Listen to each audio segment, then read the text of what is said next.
कि रिसेंटली अब एक मोहम्मद अली साहब हैं, उन्होंने मुझे अप्रोच किया था थ्रू इंस्टाग्राम, और उनका ये था कि शजी भाई मुझे सारी हेल्प चाहिए कि यूनिवर्सिटी एडमिशन्स में, एंड देन वो इंजीनियरिंग बैकग्राउंड से थे, और उनका भी रिसेंटली जो है वो वीज़ा अप्रूव हुआ है, और उसको काफ़ी हद तक डॉक्यूमेंटेशन वगैरह चीज़ें समझाई गई हैं। और उसके बाद मेन जो चीज़ थी उसका ये था कि उसका बेस्ट पार्ट या बेस्ट एडवांटेज ये था कि उसने अटलांटिक प्रोविंसेस में जो है वो अप्लाई किया, न्यू ब्रुंसविक के अंदर। बहुत सारे लोग मुझसे पूछते हैं कि यार आप हमें न्यू ब्रुंसविक के बारे में बताएं, वहाँ का वीज़ा रेशो अच्छे होते हैं, या वहाँ की पीआर बहुत आसानी से हो जाती है, ये सारी चीज़ें हो जाती हैं।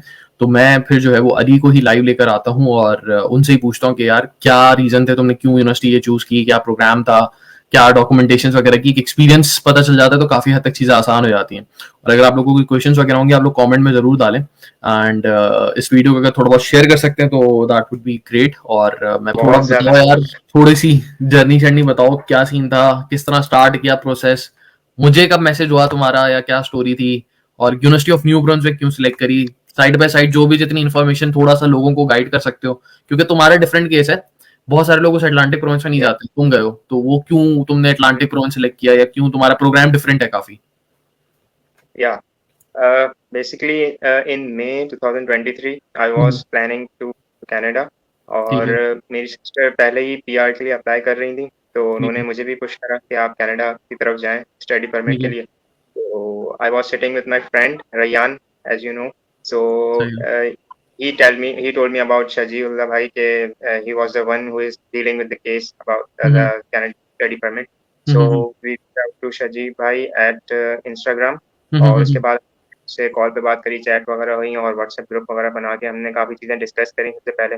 और in the first week of June हमने जो है 2 यूनिवर्सिटी में अप्लाई करा था, एक कॉन्कॉर्डिया और एक न्यू ब्रुंसविक। और सही है। न्यू ब्रुंसविक जो है एक्चुअली हम ऐसे ही हम लोग बैठे हुए थे और हमारी डिस्कशन हो रही थी, हमने देखा कि कौन-सी यूनिवर्सिटीज़ जो है उनकी डेडलाइन अभी ओपन है। तो हम्म, हमें उसमें 2 यूनिवर्सिटीज़ ऐसी मिली थी जिनकी डेडलाइन जो थी वो जून 31 की थी, तो ठीक है। हमने कहा कि इनकी तरफ जो है मूव करा जाए। फिर जब मैंने एप्लीकेशन जब मैं सबमिट कर रहा था तो इन द मीनवाइल मेरे जो मामू होते हैं वो कनाडा में होते हैं। ठीक है। तो he told me that New Brunswick is a good option और it's a way better to get a PR, तो वहाँ पे काफ़ी आसानी होती है। हम्म, तो मेरा एम यही था कि न्यू ब्रुंसविक में भी हो जाए। हम्म, सही। आई थिंक तो कनेक्टिविटी थोड़ी सी आ रही है। अली आ रही है, आप बोलो, आप बोलो, आप कनेक्टिविटी बीच में टूट गई थी थोड़ी सी।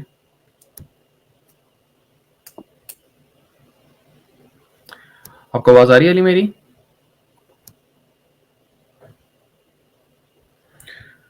या एम आई ऑडिबल? अब ठीक है, बेहतरीन है, बेहतरीन है या जी। अली कंटिन्यू करो यार। पहला रीज़न यही था कि मेरे अंकल ने मुझे थोड़ा गाइडेंस दी थी। दूसरा ये था कि ऑप्शंस हमारे पास ये लिमिटेड थे। तीसरा फिर ये आया था कि मेरे पास लिमिटेड फंड्स थे और मैंने इसलिए चूज़ करी क्योंकि उसकी टोटल मास्टर्स की फीस जो थी वो 18,000 कैट। तो ठीक है। मेरा सब कॉन्कॉर्डिया भी मैंने साइड बाय साइड अप्लाई कर दिया था, बट मेरा पहला ऑप्शन अच्छा, जो था वो कंकोडिया में न्यू। बता दो कहाँ पर है, और कंकोडिया में कौन से प्रोग्राम में अप्लाई किया था, और इधर कौन से प्रोग्राम में अप्लाई किया था? कॉन्कॉर्डिया में भी मैंने एमएच मैकेनिकल में अप्लाई करा था और masters new of Bruns chemical engineering, right? Mechanical engineering, या। मैकेनिकल तो इंजीनियरिंग, दोनों यूनिवर्सिटीज़ सॉरी। में सेम प्रोग्राम था, बट उसकी फीस जो थी वो ऑलमोस्ट 36,000 कैट थी और इसकी 18,000 थी। और वो तो ये अल्बर्टा मेरे, के अंदर थी, एडमिंटन में, राइट? ये और एडमिट ये तुम न्यू ब्रांच तुमने सेलेक्ट किया फिर, मतलब या आठों हाथ से रखता, मतलब वो 36,000 थी और फिर ये 18,000 या थी। हाँ सही है। या बहुत ठीक है, ज़्यादा डिफरेंस था। डिफरेंस तो था। ये था कि डेडलाइन जैसी ही एंड हुई थी, then within 17 days I hmm. Got the acceptance letter. 17 जुलाई को मुझे एक्सेप्टेंस लेटर रिसीव मतलब हुआ तुम्हें था। तुम्हें मिल गया, क्योंकि काफी और भी स्टूडेंट थे जिनको नहीं मिला। Yeah. So I was seeing that one person applied in April for the winter intake और हम्म, वो वेट ही कर रहा था अक्टूबर तक भी न्यू ब्रुंसविक के लिए, but he didn't get the acceptance letter. Hmm, तो maybe that was the luck for me कि मैं हाँ, एक्सेप्टेंस लेटर आ गया था। और हम्म, बाकी फिर ये हुआ था कि 17 जुलाई को यहाँ से रिसीव हुआ था एक्सेप्टेंस लेटर, फिर अगस्त के एंड में कॉन्कॉर्डिया से भी मुझे रिसीव हो गया।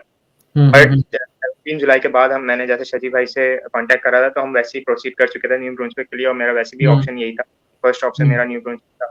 देन हम्म, भाई ने मुझे काफ़ी गाइडेंस दी विद रिस्पेक्ट टू डॉक्यूमेंट्स और उन्होंने जो डॉक्यूमेंट लिस्ट प्रोवाइड क्या करी यार, थी। तुम क्योंकि तुम मेरे साथ काफी रेयान थे और तुम दोनों मेरे पास आए थे कि शजी भाई हमें करना है, तो आई थिंक रेयान तो बैक ऑफ हो गया था, राइट?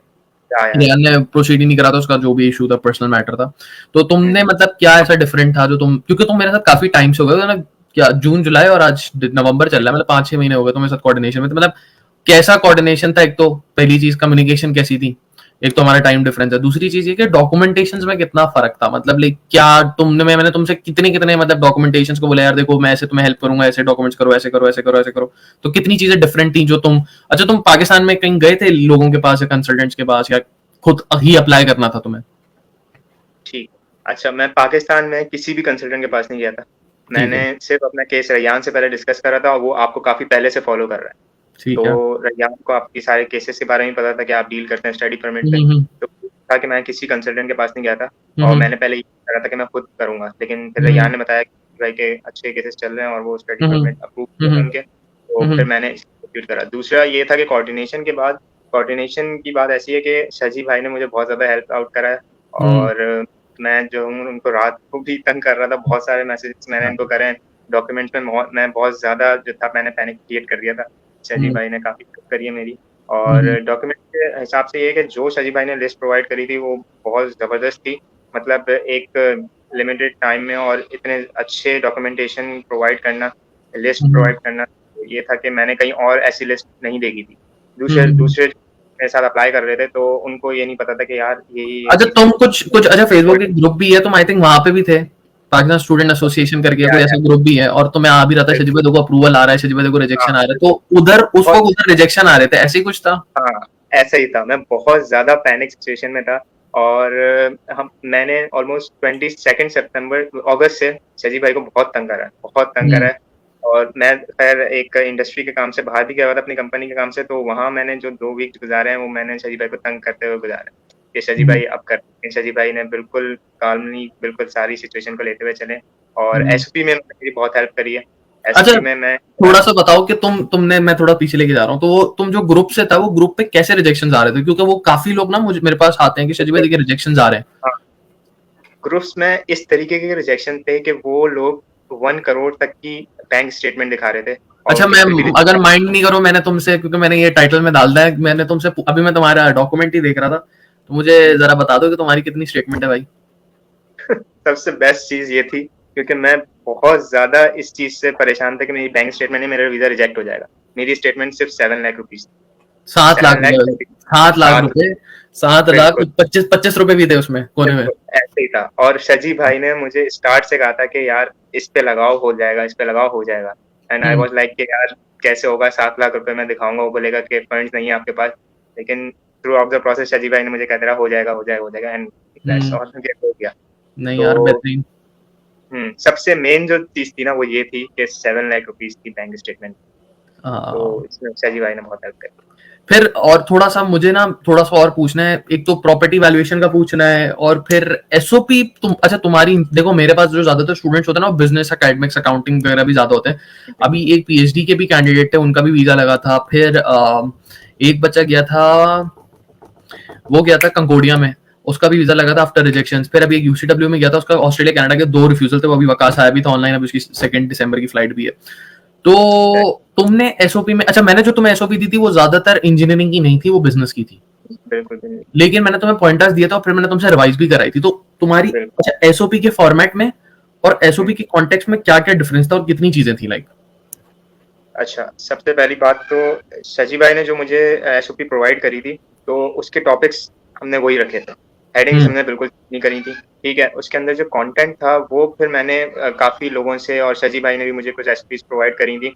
उनके कंटेंट देखते हुए फिर ग्रुप हम्म, में मैंने काफ़ी लोगों को रीच आउट करा और ये था कि उसके अंदर अब जो स्टोरी है वो मैंने अपनी रखी थी। बिल्कुल अपनी मैंने पर्सनल स्टोरी रखी थी। जैसे शजी भाई ने मुझे स्टार्ट से कहा था कि यार तुम स्टोरी अपनी खुद ही लिख सकते हो, कोई और तुम्हारी हम्म, एसओपी नहीं ना आप ना शजी भाई खुद लिख सकते हैं, तो तुम अपनी सबसे बेहतर लिख सकते हो। तो इन्होंने right। मुझे काफ़ी स्ट्रेस करा था स्टार्टिंग से कि तुम अपनी सारी एसओपी खुद ही लिखो।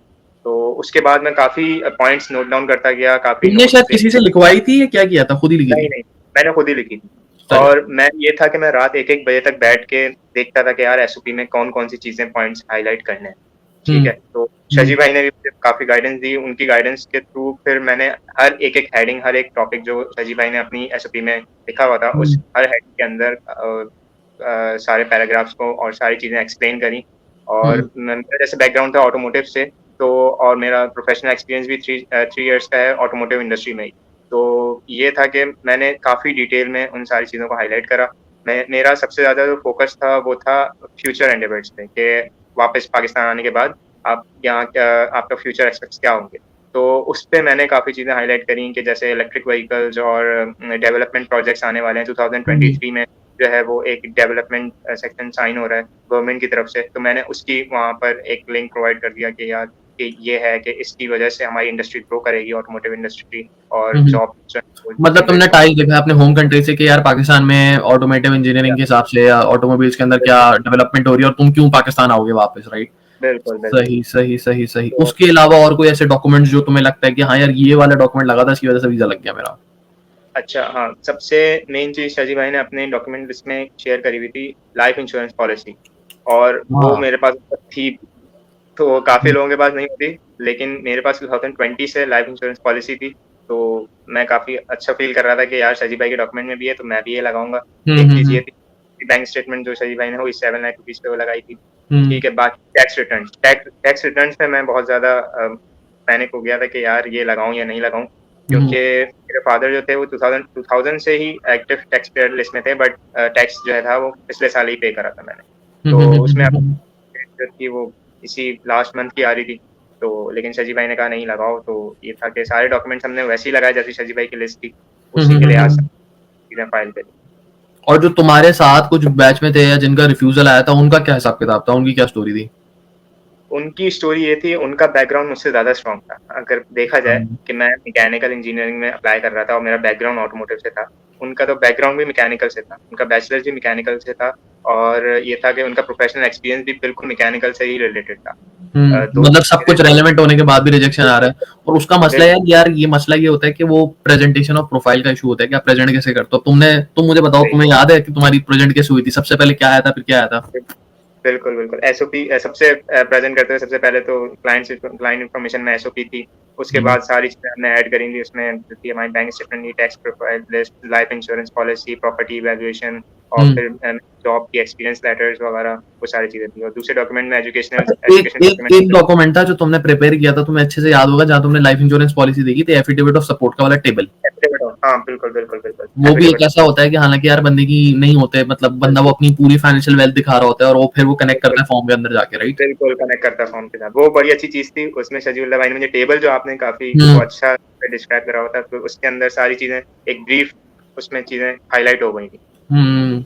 नहीं यार, वो बड़ा लाइक कन्विंसिंग होता है। बट अगेन भाई, हमारा ये काम होता है कि मैं जितनी हेल्प कर सकता हूँ स्टूडेंट को, कि भाई जितना वो वीजा लगे उसका जितने चांसेस हो, या जितना हो सकता है कि भाई स्टूडेंट वीजा अगर कर रहा है या कोई भी चीज कर रहा है तो एटलीस्ट प्रेजेंटेशन अच्छी। भाई रिजेक्ट होना या एक्सेप्ट होना वो तो खैर किस्मत की बात होती है, बट एटलीस्ट ये तो होना कि जब आप फाइलिंग कर रहे हो तो फाइलिंग डॉक्यूमेंटेशन ऐसे हो कि आपको पता हो यार मैंने इतने पैसा लाखों रुपए लगाया है, तो मैं एटलीस्ट डॉक्यूमेंट तो सही से सबमिट करूं कि भाई चल रिजेक्ट भी हो गया तो एटलीस्ट मुझे ये तो डर नहीं होगा ना कि यार मेरे डॉक्यूमेंट्स खराब थे या मैंने जान ही नहीं मारी डॉक्यूमेंट्स पे। मेरा कल एक बंदे के साथ सेशन हुआ था एंड उसके साथ डिस्कशन ये हुआ। अच्छा, मुझे उसके साथ ये डिस्कशन हुआ, उसने बोला शजी भाई ना मेरे पास पोर्टल का लॉगिन आईडी है जहां से वीजा अप्लाई करते हैं, और ना कुछ है।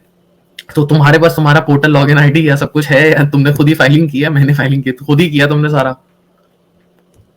नहीं, पोर्टल लॉगिन आईडी तो शजी भाई के पास भी था, मैंने शेयर करा हुआ था। बाकी सारी चीजें जो थी शजी भाई ने अपलोड कर दी थी मेरे लिए। सारी चीजें, राइट? उन्होंने मुझसे कहा कि भाई आप रिव्यू कर लें, देन फिर हम सबमिट कर जाते हैं। और डॉक्यूमेंट्स भी रिव्यू करे थे तुमने सारे बिफोर फाइलिंग, ताकि तुम्हें पता हो गया मेरे डॉक्यूमेंट कौन से लग रहे हैं और क्या क्या चीजें थी? मुझे एक एक चीज पता थी कि शजी भाई ने क्या क्या चीजें अटैच करी हैं। नहीं यार, दैट्स नाइस। चलो, बेस्ट ऑफ लक। बहुत बहुत थैंक यू सो मच आने के लिए। बहुत सारे लोगों के वीजा लग चुके हैं जो नहीं आना चाहते लाइव, क्योंकि वो बेचारे नजर से डरते हैं थोड़ा सा कि यार नजर लग जाएगी हमें। खैर, तुम्हारे को इंशाल्लाह अल्लाह बेहतर करेगा, सब बेहतरीन होगा।